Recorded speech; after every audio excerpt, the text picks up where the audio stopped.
another episode of a Search My Heart podcast, a podcast where we have honest conversations from an honest place. Yes. I'm your co-host, Prince Okechukwu, and with me is my lovely co-host, Damolili, Demoski. Prince, that name, I thought we agreed we were never going to tell the internet. You've still not said your name. Sorry, my name is Dami Okechukwu. Right. Thank you very much. So Dami, how are you doing? How are you feeling today? How are you doing this week, today? I'm good. I'm good. We can lead with gratitude. Okay. The sun's out, and after this Spring Hihaga winter that we had, Mm-hmm. I'm very grateful for super hot weather. And as you know, my favorite thing is when the leaves come out, and I feel like they and came out leaves are in out. full bloom this week, and it makes me so happy. So I'm super grateful. This is definitely my favorite season of the year. So yeah, I'm thankful. It's a very nice May. What else? How am I doing? I'm good. I think things are better. I'm on the up and up, Okay. God willing. And we have a trip coming up, Yes. which I'm super stoked about. I think I'm really, really, really, really, really, really looking forward to that trip. So Oui. yeah, exactly. So I'm excited. We finally get to use our passports and get out of the country. I've used mine. You haven't used Oh it. yeah, you used yours once. So for those, Once. no, just once. Oh, twice. You used yours twice. I'm using my Canadian passport for the first time. Oh, So I'm excited. congratulations. Congratulations. Welcome to me the too. team. Welcome to the team. Well, you're a little cocky about that. What about you, Prince? How are you doing? I am doing good. It's been a hectic few weeks. Super hectic. Super hectic. Yeah. I felt like I was dealing with allergies, but it seems like today it just dawned on me that maybe I had a flu. Mm. So I've been taking the allergy meds, and they've been working, but it just seems like I've been weak in the last 2-3 days. But the energy is there today. I think somebody in your life told you that you probably weren't having allergies. Let's not dwell It on was that. maybe the flu. I think somebody might have told you. Somebody with a lot of wisdom might have pointed that out to you. Yeah, the Holy Spirit was sure to point that to me. But I think before. credit to the Holy Spirit. And to my wife, of course, who also mentioned it. But that's not why we're here. I'm doing okay. I'm doing good. It's life is good. It's been busy ministry wise. I have 2 weddings I'm officiating in June. Yes. So I finished counseling for one, just getting to the tail end of the second counseling for the second one, which is in the Premarital counseling. premarital counseling. So that's also exciting. And things exciting in church as well. Family graduating in about a week. Yes. So that's exciting too. So You have to tell me what you're graduating from. I am wrapping up. You've wrapped up. I've wrapped up my doctorate degree, but I'm basically having the opportunity to do my convocation, celebrate with my cohorts. It'll be a nice day out in the sun with my cohorts. We'll get to share, connect, encourage each other. Yeah, do all the fun stuff. So I'm looking forward to that. But all things considered, I'm good, doing well, thankful. I'm glad to hear. To hear. What is our topic for today, Prince? Well, are you ready for this? Yes, I'm ready. Drum roll, please. Wow, that drum roll was a bit concerning, but let's jump in anyways. Joint accounts or joint accountability in family and relationship finances. So joint account or joint accountability. Do you want me to explain more? Or? Yeah, you can explain. What does that mean? So yeah, it's just, when it comes to relationships and the whole dynamic of marriage and how finances is always a big topic, right? You want to figure out how you spend, what you spend here, what person A is bringing and what person B is bringing in. So all those things connected in terms of how do you manage your finances? How do you coordinate how you spend and what you spend on? Who brings in the lion's share, and does that person dictate where money goes towards? Like, what's the concept? Lion's share. You have the tiger's share, or sorry. Well, why serious podcast people? We want you to know that. It's a playful start to the podcast. I'm sorry. So, but no, basically, finances and relationships and marriages, how you deal with that. So the idea of joint account is more from a place of, do you pull your resources together and pull from that same account, or do you have more of a accountability principle where you just check in with each other when it comes to spending and finances? So all that's rolled into the subject of finances and relationships. So, yeah, I like this one. Why I like this topic is that we can get real personal. That's this one. Yes, share with what you think. So I think to start from the top, everybody kind of comes into a relationship with their own money habits and things, right? And Yeah. I think for us, before we got married, did we consider financial habits as like a important quality? Is that something that you assessed about me, or is that something I assessed about you? I don't know if I I think we remember. both did. It's just we kind of sometimes if you don't call it assessment, but you are looking to see the way my relationship with money, how I spent, Yeah. and there are things you're looking for just in terms of, because for example, when you go into relationships, most times as it progresses and it's getting serious, you start talking about things like, do you have any debts? Do you, where is your resources going to? What do you actually make in a year? Yeah. How do you kind of work those finances? Are you responsible for maybe family members, friends, loved ones? Are you coming from a previous marriage or previous relationship where you're still having money tied up there? So Yeah. all those things come up. But I think the day-to-day one we kind of dealt with was just, you saw how I was, my relationship with money, how I spent, how I saved. I don't And know if you I as saw, well. I don't know if I saw that. I think Didn't? so. Very important context for people to know is how we started dating. What I think I was 21 when we started dating. I had just turned How 21. old was I? It's important. And you were 24. Yes, because you're 3 years older than me. So like, we were relatively young. So I had just graduated from university. I was on my first job, but it wasn't like a job. It was an internship where I was earning a honorarium. Yeah. And you were still in school doing your master's, and you For those who don't know what an honorarium is, it's just a small compensation you get for the services you render. Yeah. Usually in the context of church or non-for-profit organization. Yeah, exactly. Yeah. So it was just my honorarium. And then for you, I think you were in school and you're working part-time at UPS, right? So I think it's very working part-time at UPS, working part-time at the church. At the church as well. So yeah. And then full-time in school doing my master's. Yeah, exactly. I think it's important context for people to have, because I think what we were evaluating before was a little different.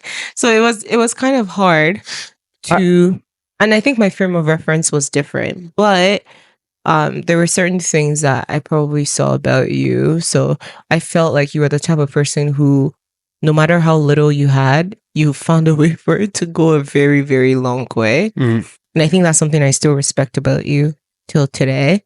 Like, I find that it never really matters how much you earn, because you're able to make that money go much longer, much farther, to save even more than people who earn way more. And I thought that probably is the best financial quality that I saw in you. So you are looking for something, or you noticed? I wasn't looking. I noticed. Okay. Yeah, I noticed. I don't know that I was wise enough to have specific questions or assessments to go through.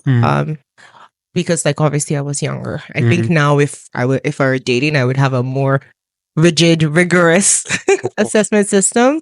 But I think that was the one thing. What about you from my perspective? What things did you see about obviously, I think for me, having done my undergrad and then it was probably the tail end of my master's, like wrapping that up, school loans and student debt was something that was at the forefront, because I'm like, it's not that you can't have it, but are you servicing it? Yeah. That's something that was skin. So to know that you didn't, and then again, I know you went to York and I know you were international students at the time. I just didn't even know enough about what that meant. Yeah. So I kind of learned a little bit about what that meant after we started dating. So, but obviously, like, not having student loans, but just how you manage the resources that you had. Like, once again, you are not making a lot at the time because you had not even started working at your first professional corporate job. at Yeah, the time. exactly. But you were earning something, and with what you were earning, you were making it work. And I remember you had actually, what's it called? You had planned a few things. Was it birthday? Oh yeah, your birthday. And it was with the little that you had. It's not like you had a lot, but you made it work. So obviously that was important for me to see, because once again, it's an opportunity to notice and observe some of these things. So I think from that perspective, yeah, I was paying attention. Yeah, so I don't know that. I think in hindsight, we can probably give people a list of things to look out for, but that's just our experience going into it. And so my question for you then would be, we talk about joint accountability. So can we talk a little bit more about that? Like, we talked about joint accounts. I think that's a little more obvious. You have the same account. All the money comes out from the same account. what does joint accountability mean? I think we talked about this a little bit in our given episode Yeah. as well, right? But let's talk about that a bit Well, more. joint accountability is basically a principle that you adhere to as a couple, where when it comes to how you spend, there's a commitment to communicating how you're spending. So it's not one where your partner polices you to ask how much did you spend here, but you're already committed to volunteer that information at any given time. Yeah. So sometimes, and it's an example, some couples can cap their spending at $150 or 200. If you ever spend that or below that, you don't really need to check in to say this, by the way, I spent on this. But anytime you spend above that, just check in terms of saying, I actually spent on this, sent this towards so and so person, paid for something like this. That way you kind of know what's going on in your finances. But it's also, there's a level of openness that you kind of share where you're at. So, for example, if I'm making 40,000, I'm sharing that with you. If you're making 60,000, you're sharing that with me. Like we're aware of what we're making. There's no surprise in terms of some hidden. It's like, how much is your spouse making? Or how much is your partner making? Like, I'm not quite sure, but they make enough to get by. And because of that, because you're planning together, even though the money is not going into the same account, at any given time, you should be able to say, based on what we're making and what we're putting away and what we're spending, we can make so and so plans. We can buy, we can purchase something for family. We can maybe take a trip somewhere. We can do whatever is of value to us. Yeah, I agree. So I think it's more the communication piece where you're intentional to volunteer information in terms of how you're spending. I think in addition to communication, joint accountability only works with trust and transparency too. I feel like, I've heard that marriage mentor that you follow, Pastor Kingsley, who's always like, you hide your money from your spouse, but technically they could like literally stab you in the night or like, they could kill you. So if you trust somebody with your body, you trust somebody with your life, essentially, because these people, your spouse can cook for you, bring you food, sleeps on the same bed as you, many things.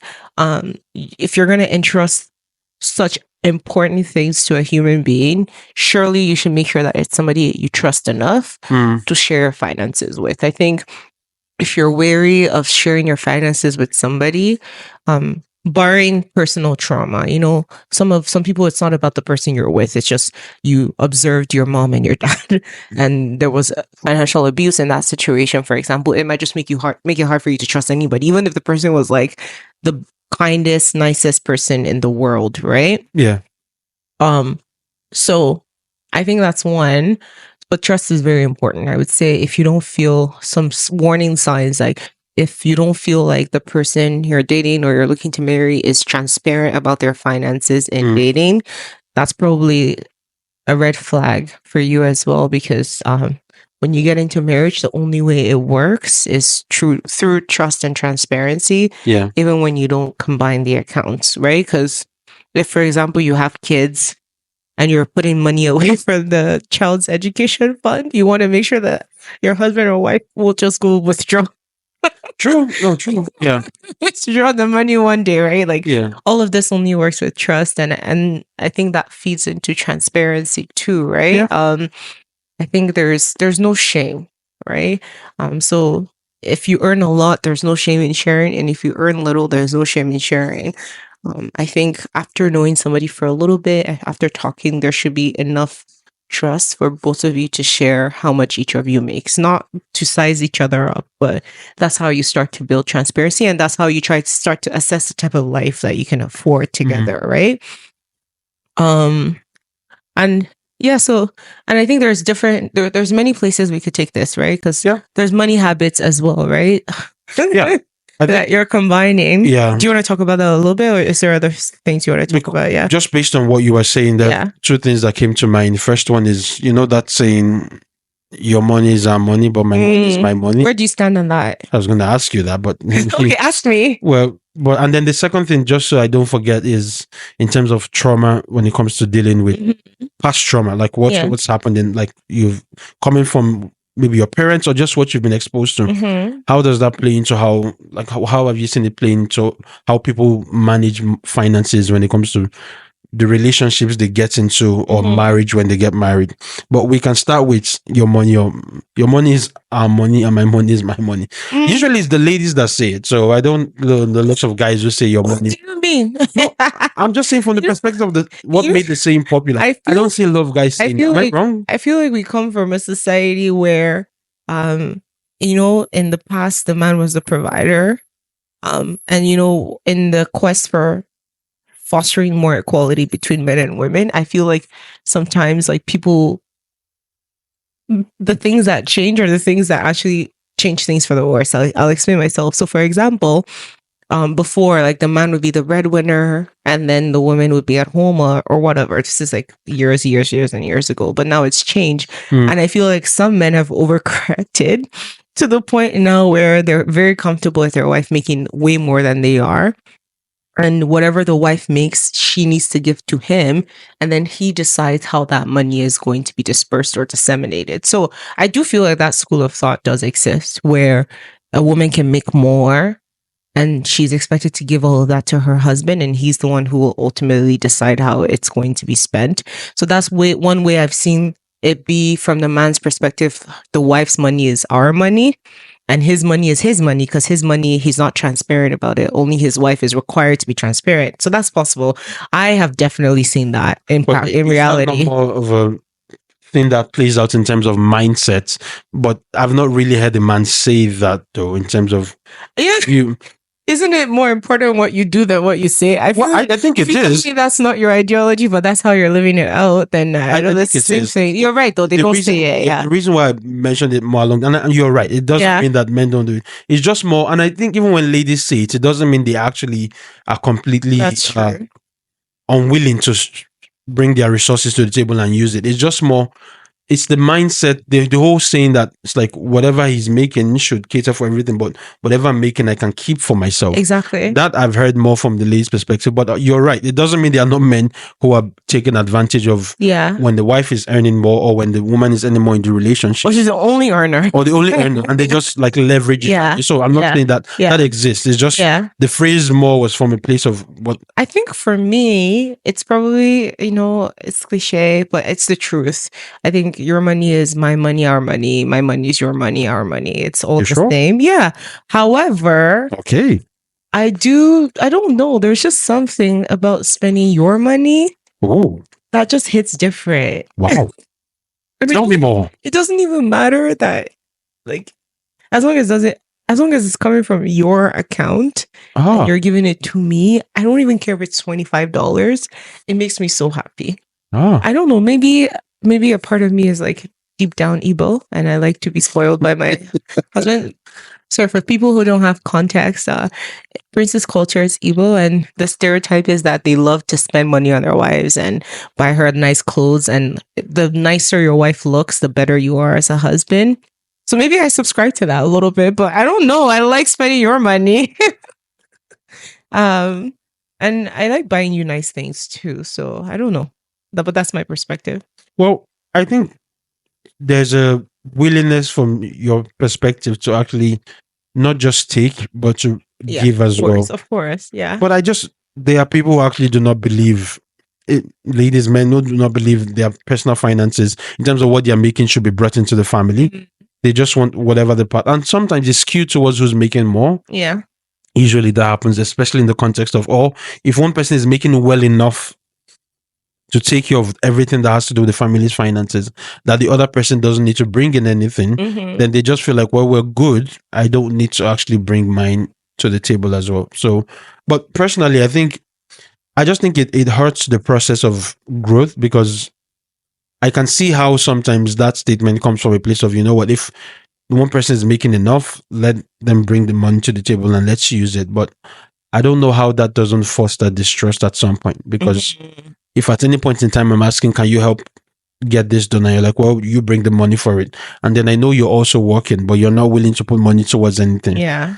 Then the part of it is like, oh, so where's the money going? And then if you say, well, I'm saving for a rainy day, what kind of rainy day? Or the day if you misbehave and I need to keep the money, there's already a sense of, I don't know if I can trust you 100%. So I'm going to put my money away, because at some point, if you misbehave, at least my money is put away. And there's a lot of, what do you call it? behaviors that are tied to this thinking. Yeah. Because it's like, I can't trust 100% that by sharing my finances with you, I will not get burned. So what do I do to protect myself? Myself as much I will as keep can. mine. Yeah. You will share yours. Yeah. And if it goes bad, At so least I'm bad. fine. But if it goes well, good. I still get to keep mine. Yeah, So that's that, true. I think some of those things that kind of plays into the thinking when people make that statement of your money is our money and mine is mine. I think at the end there's a trust thing, right? I think it could either be a wiring thing, which you mentioned, just this is how I'm conditioned. The man always takes care of the woman, or I don't know, the woman always takes care of the man, depending on where you're coming from. But then it's also, I think most of the time, it's a trust issue. So once again, if you don't trust somebody with your money, I don't know, maybe you should be living with them because you're basically trusting them with even more important things, aka your life, your mental health, your physical health, your emotional health, your sexual health, your many, many, many facets of your life that, money can go and you can get it back, but there's certain things you can lose in a relationship that you will never get back. So that's my stance. And yeah. the more I think about it, there's just a way you can go with this mindset that at some point you start to ask yourself how much of it is, which is connected to the next question I asked, how much of it is connected to trauma and things from the past. Because I think we were both listening to the same podcast or sermon the other day that talked about the lady who just would not share her finances with the husband. Yeah. And when they probed just to find out, okay, why are you hesitant to share your resources? She then started to say, well, growing up, my father literally took advantage of my mom. So everything she saved, this man squandered it and used it. And so what ended up happening is the mother had worked really hard, and the money she had put away would have been good enough to make sure they had a decent life through school to just kind of found their feet. But because he spent it riotously, they literally had to live a very hard life because they did not have the financial means to just be comfortable. Yeah. So of course, when she made it through life, thankfully, when she got married, one of the first things she decided to do was to not share. Like every other thing, she was happy to connect with the spouse, but finances, she just said no. When they told her, she said it's not happening. And the man did not understand until you found out the context. And I remember there, like at a point, he was like, "What's your money? I'm making my money too." Your ego can get bruised a little bit by that, right? Yeah. Yeah. I mean, there's a bunch of things there. So it's like, but tell me, from you, have you seen those those times where you find that people's response to shared finances is based off of what they've experienced in the past? So I think this is Search My Heart. So we could talk about ourselves. Yeah. Specifically.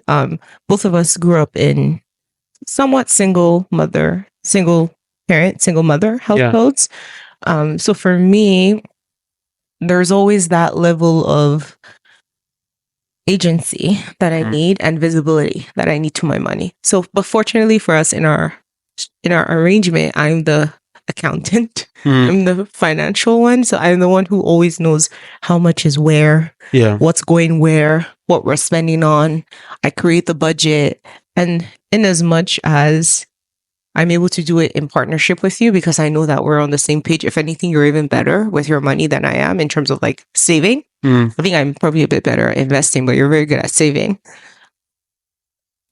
That's basically how I'm able to manage that. I think for me, I will always need agency. There's certain areas of my life that I can become incompetent at. You know how some people, after years of marriage, you become incompetent at certain things because one person does it all the time, right? So if one person cooks, the other person just probably becomes very lousy at cooking.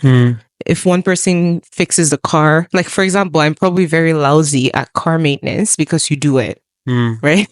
I think for the longest time, it was like pulling teeth to get me to put gas in the car, right? So like I'm incompetent at that. But one thing I will never let myself get incompetent at is money, because I grew up with a woman who knows where everything is at every point in time. And that has served us well. She was able to give us a very good life with God's help by herself. So I think that would always be important to me, having that agency when we have kids, knowing how much we've put away for them, you know what I mean? How much we're spending towards them, how much they're saving, all of that will always be important to me. So I think that's how that trauma has worked out. It hasn't prevented me from sharing with you or sharing my finances with you, but as long as there's transparency, it's easy for me to continue to do that. Does that help? Does that make Yeah, sense? no, Yeah, that yeah. helps. That helps. Yeah. What about you?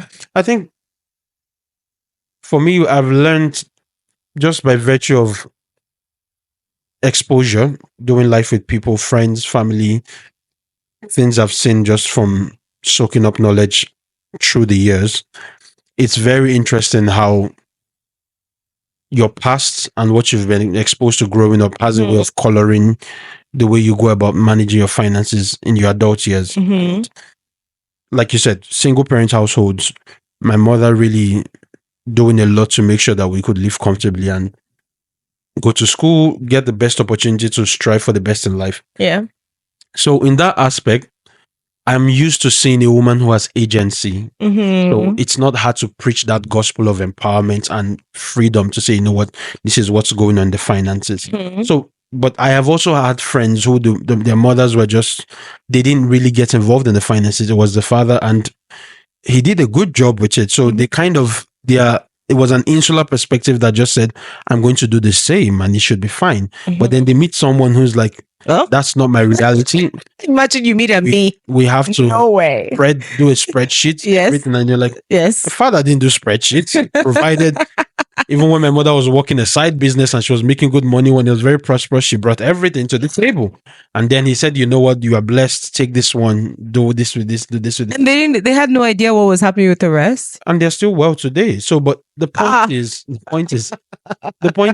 in the ideal of their own, Yes. it works. I know It works. But the place where the Sorry, I should say to listeners, it's not like there's anything wrong with that. It's Yeah. just it's we're talking about wiring. I'm wired Yeah. so differently that would give me a lot of anxiety. and the place should where say that. it becomes a problem is when you're not taking into account the place the person you're in a relationship with or married to is coming from. Yeah. Because then you're trying to tell them, well, this is what I've been doing, but the person's like, no, that's fine for you. We have to find a new number that doesn't work for me. exactly. I'm not splitting my finances, and it's like, okay, well, so what will you? And there are couples where even for bills, payment of bills, it's like, it's just there's a way it's so rigid, and this is the extreme of the other side.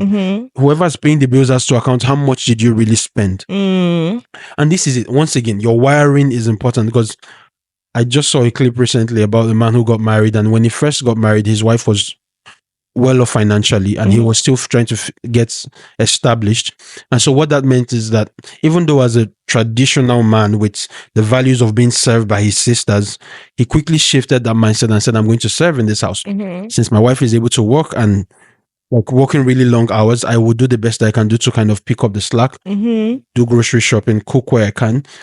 And he said some of his sisters looked at him and thought he was crazy, because they had all respected him as the head of the home since probably the father died. Yeah. So they looked up to him. So, but to see him, they'll come visit and it's like, I'm just stepping out to the market to get a few things. I'll be back shortly. So it didn't make sense to them. But then he looked at everything and realized the ideal in this house is different from the ideal in another person's house. For what works here, until I'm able to say I'm in a situation where I can maybe be working and have someone else do this. This is my contribution. But he said in terms of buying in the market, it wasn't because his wife wanted him to do it. He just saw her go into the store one day. And this is, if you're looking at the Nigerian context, particularly like this free open market system where you go in and the wares are like a street market. Street market. Yeah. When you go there and you're trying to purchase something, you don't just buy at the first price. You price it, basically. It's an art. Bargain. Yeah. So it's like, if it's this amount, you say, can we go lower? Yeah. If I say 50, you say 30. And the person will match you. Say, yeah, exactly. They say, can we do 35? Yeah. But he noticed when he went to the market with his wife, just to pick up a few things, when she asked how much is that 10,000, yeah, I'll take 2 of that. She was not pricing at all. So, and he was like, look, I'm not even working yet. This money that you're making that should stretch for us while I'm still figuring myself out, you're trying to spend all of it. So he said, look, I will buy it. You just don't worry about it. I will, because once again, it is thinking, and it's right. And you would notice that even for us, when it comes to paying for bills, like what's it called? Phone, internet. It's very hard for me to just say, well, you're paying for this. And actually, have we checked to see if there's anything better or cheaper? And you're like, it's just what I have. I'm like, oh my gosh, do you remember when I first met you? You used to call Fido for fun. Yes. every what 6 months to get deals. Yes, I And did. 30 minutes on the phone for a $10 deal. I'd be like, why? Well, I was doing something that's not in the meantime. So, but You haven't done that recently, but the deal I have is good. So, and once again, I'm in a different season financially than I was then. So, yeah, but obviously, everything I was trying to make sure I made my money work as much as possible. yes, But it's just, it tells you, but that's the exposure I had. I did grow up seeing my mother go into the market and do something. When it comes, she tried to get the best deal out of things. So what that man was exposed to was also something similar, where they literally paid, they made sure they got their money's worth. So it didn't matter that the wife wanted to do it. They said this, it's not a matter of who's meant to go into the, whoever is better in handling this aspect of finances, let the person take it. And I think I would just say this last on this point. Whether it's paying bills or paying mortgage payments, it's always good for you to delegate that to the person who's much more competent in doing yes, it. yes, Because sometimes you put too much pressure and saying, I'm going to do all this, but yes. you're struggling a bit. And I think you're going into our next point, and I Yeah. think this is going to be a final one for this episode. Yeah. What does joint accountability look like for us specifically? We can talk about that a little bit. So Okay. I think we mentioned this in giving episode, but I'll mention it again. So for us, it looks like we know how much Prince earns after tax. We know how much Dami earns after tax. It Okay. goes into a spreadsheet. Yeah. Right? We know all our bills. Mhm. Goes into a spreadsheet as well. And then we know how much we want to save every month, goes into the spreadsheet. How much we want to invest in the different office plans that we have. Yeah. It goes into the spreadsheet. And then we have like some miscellaneous, and then we have pocket money Yeah. for each person. That also goes into the spreadsheet. Yeah. And so based on each person's percentage of Mhm. earning, we would essentially assign the bills. So for example, if Prince makes 60, the example you give, you make 60,000, I make 40,000. Mm.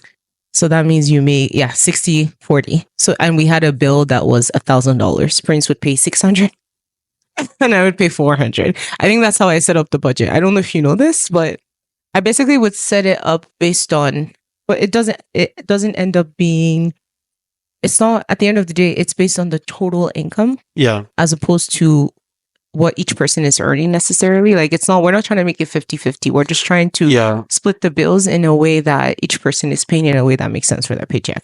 And the other aspect of it is it's the same thing, because when it comes to money that's put away into savings, there's Yeah. still a demand in terms of, regardless of what you're making, the expectation is exactly. you're supposed to The put stuff expectation is if we take our total income of 100,000, for example, if that's our total income, and we determine that our total bills are 80,000, then we should be saving 20,000. So that's how we come up with it. It's basically what's our total income? What are all our expenses? Yeah.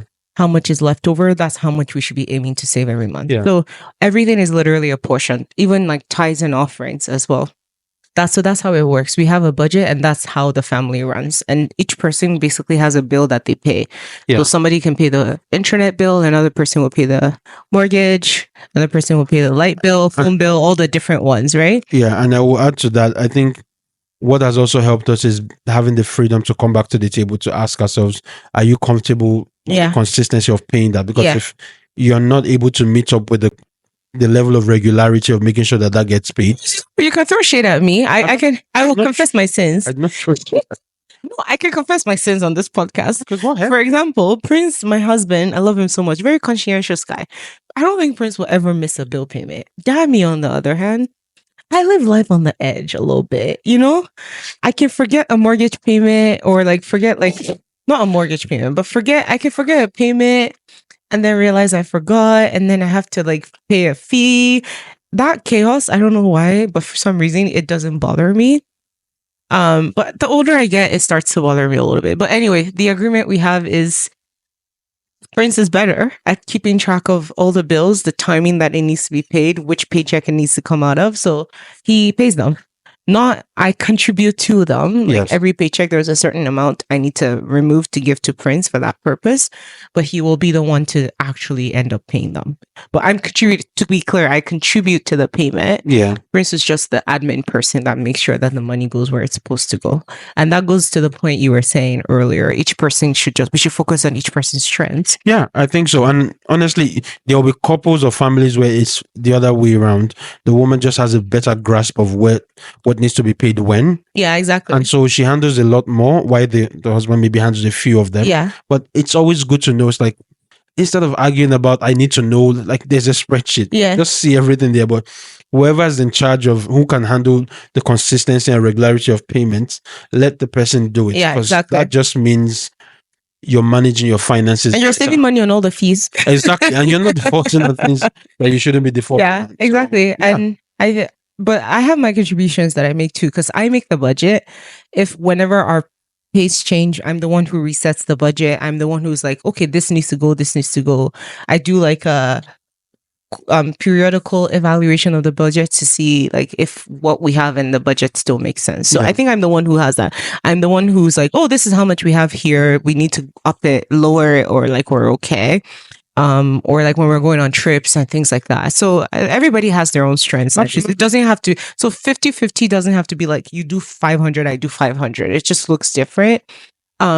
And then, for example, investing as well. I'm the one who be like, oh, okay, maybe this shouldn't be sitting here. We need to go invest Yeah, it you're in great this at and this. investing. Yeah, exactly. So I think that's how we do it in our marriage. So to go to the point of joint accounts, I think you don't necessarily need to have joint accounts. It's We just have like one though, but we do have one, but you don't have to have one. but You that's just not need- our only account. Yeah, exactly. Each person still gets to keep their own account, and I'm very grateful for the privacy that affords me. Prince could see mine. I see from time to time.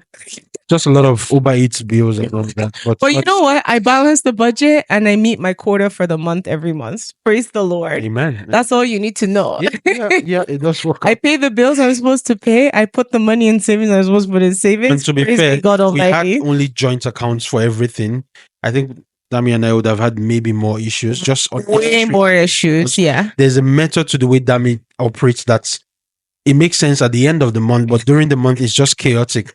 And if I'm the one seeing them, like, no, this is wrong. We'll be having meetings, impromptu meetings. We need to talk just randomly. Yeah. At 2 p.m. during the day, I just looked at the account. I don't understand what's going on. How come this has been taken? Yeah, because I can splurge one week and be like, "Ooh, I'm not gonna meet my quota for this month if I keep splurging." So Yeah. I'll just be very frugal the week after. But that's for me to balance. Yeah, And that's so- why, yeah, exactly. That's what joint accountability looks like for us. I know that we had the Reddit question, but I feel like what we just did kind of answers the Answered it, question. right? Yeah. Do you agree? Yeah, no. I was going to ask the first part, not read the whole thing. I was going to ask the first part, not read the whole thing, just the part about the first question, and then Yeah. we'll go from there. Or maybe we can read the whole thing. Maybe there's time to do so. Okay. So, recently engaged. So this is from a Reddit user. I was recently engaged, and my fiance and I are starting to talk about financial planning for our wedding and all the other good stuff that comes with marriage. Curious if folks have opened the joint accounts before or after they got married, and would you have any reservations about doing so or recommendations about doing so? So are they talking about how much they're spending on the wedding or how much they're spending on in general in life? I guess they're just thinking about what finances look like now and when they get married, which is when they open up accounts together, joint accounts. There's a response here which I think is good to read. Okay, It's a bit let's long. hear. I'll read through it quickly. Yeah. So it says, I think every couple is different. What matters is that you are both on the same page. In my first marriage, my ex-husband and I opened a bank account together. We retained completely separate finances because he had been burned in the past. This always bugged me because to this day, I do not know how much debt he had or what his saving situation was. It could have worked with communication and transparency, however. This time around, with my new partner, I opened a joint bank account when we moved in together, and I would classify it as having fully joint finances. So something like joint accountability. All of the shared stuff or non-fund stuff like solo medical expenses, for example, his diabetes care is a shared expense. It goes into the joint account. Paychecks go into individual accounts, but on payday, we sit down and make transfers. make transfers we need to make into the joint account. Saving up for the shared goals is part of this. We have a joint savings account as well. What's left in our individual account becomes fun money or break glass I money. call it rubber money. It's comforting to keep a stash of my own money Yeah. in case we ever break up. Oh, okay. Oh, I don't know about that, but We share all of this data in one mint account. I guess that's a kind of account that Yeah. allows for total financial visibility. In return for that level of visibility, we trust each other not to scrutinize or judge individual spending habits. Mhm. We both like to buy shiny things. He makes 30K more than I do. So we split everything proportionally and get the same amount of fun money every paycheck. Yeah, I like that. So- That sounds pretty similar Yeah. to us as well. Like, yeah, I think it's very important to have rubber money in marriage. Sorry, for people who don't know, rubber is like fun money. Throw like just whatever you do, whatever you want with the money. Yeah. I think, and that's what Prince was saying. That's why each person keeps their own account because then you get to do whatever you want. You know, some days I just suddenly see Prince in some new cute outfits. I'm like, bro, I ain't seen this shirt before. These are new pants. And Prince is like, yeah, I've been saving from my pocket money every month and I've decided to use it to buy this. Yeah, go, you do you. I spend all of mine on Uber Eats, but like Uber Eats. to each their own, right? Here's a plug for Uber Eats. I should own shares at this point. But no, I think that makes sense. Yeah. You know, we've learned to, like I said, I really love the part about their willingness to operate in financial visibility without judging their spending habits. Because, like I said, if every time a transaction is made, I'm scrutinizing it, it just won't work. Because I can look through my account, and if I see something that's off, I know how much I spent on different things. When an amount doesn't make sense somewhere, I'm looking at it carefully to know where did I spend this. Yeah. So, but that's different from how you would operate. But at the end of the day, when the month comes to an end, we look at our finances, and if we have not met the quota of what we want to save, after we've made sure we've paid all our bills, the things that need to be paid, then we have a conversation. What happened this month? But that doesn't happen often. Yeah. And so the good thing is there's still or we would even give each other a heads up, like, oh, the car might not make I had to go to mechanic this month or whatever. If then something comes up and I know that's going to happen. You know, okay, this will take a little more. Yeah, exactly. But it helps. And I think it's a vulnerable.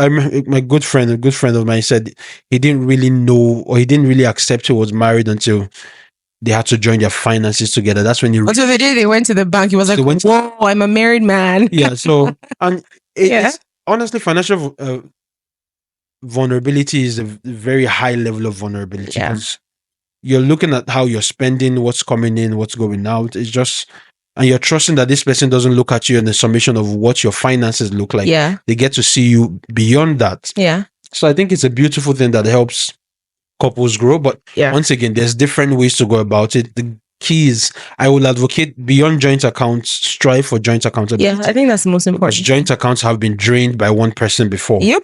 Where you least expect. So while men slept, the enemy came and drained the account, and they woke up the next morning to the shock that everything was empty. Yeah. And sometimes having the fact the accounts being joined is great, but talk through a lot of things because I think that helps as well. Yeah, and I think we always go back to God, right? At the end of the day, I think of the Bible verse that we love so much. Except the Lord builds the house, the builders build in vain. Yeah. Except the Lord watches over the city, the watchmen watch in vain.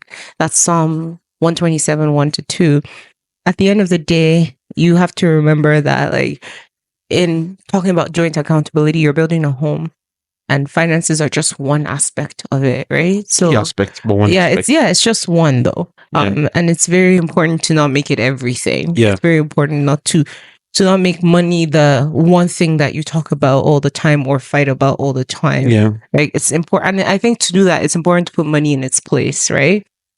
And I that was one of the things I was thinking about at the beginning of the episode in terms of, yes, money is important. We pay our bills, but at the end of the day, if you're with a decent person, somebody that you love, somebody that's godly, what's more important is your marriage. And so there are seasons that you're going to have to walk through. Like, for example, I'm not exactly like you. I think if I were like you, we probably have a lot more saved. But you've had to learn to extend grace, not even grace, to respect the way I'm wired. Yeah. And to respect my money values and understand that for me, this is how I view money.